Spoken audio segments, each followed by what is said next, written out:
A partnership between Jews and Christians is building a one-of-a-kind training center in the biblical heartland of Israel. As Chris Mitchell reports from Ariel, some see it as a fulfillment of biblical prophecy.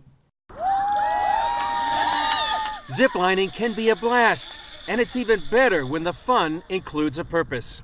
This place is amazing. There is so much important things here. It prepares you to be able to do things that you couldn't believe that you will do. And that's the goal of the National Leadership Training Center. Its strategy? Use physical challenges, teamwork, and the Bible to teach principles of leadership.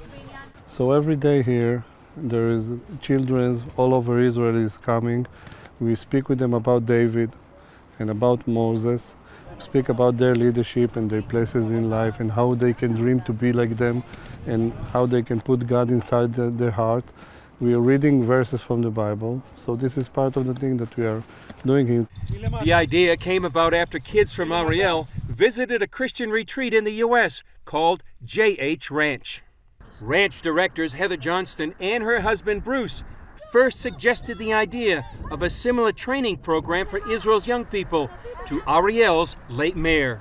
Ron Nachman came to J.H. Ranch himself, and while he was there, we shook hands across the table on 7707 and agreed that we would build together a national leadership site for Israel.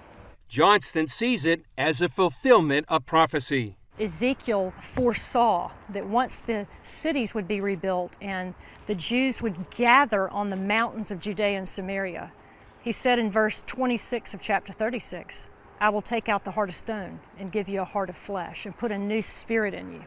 And we just foresaw that that was going to be the next step. We believe that God has begun a movement in the country, something that is going to continue. Endorsed by Israel's education ministry, the program focuses on biblical characters to help teach lessons. For example, this obstacle is called Goliath. Participants stand on an 18-inch platform at the top of a 30-foot pole.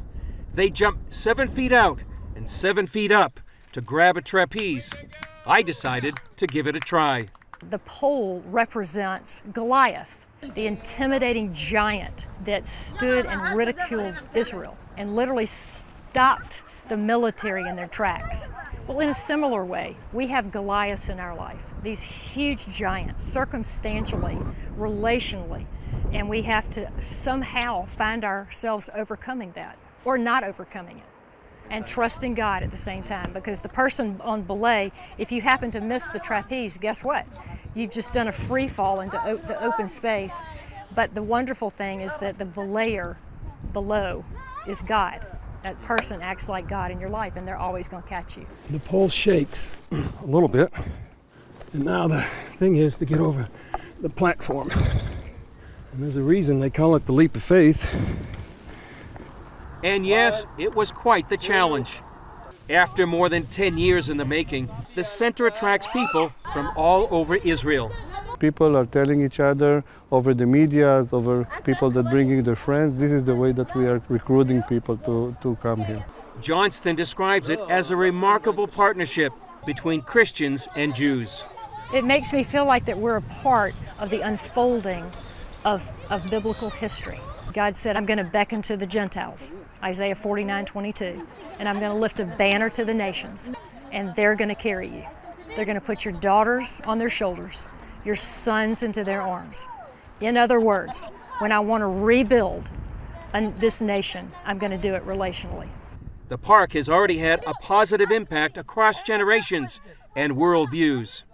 I see here children that changing, I see parents changing, I see parents and teenagers that start speaking with each other.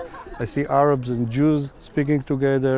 I see religious and non-religious speaking together. And my heart is filled with hope that we are going to have a better Israel that's going to impact all the world. And remember my decision to take the challenge? See for yourself. Chris Mitchell, CBN News, Ariel, in biblical Samaria.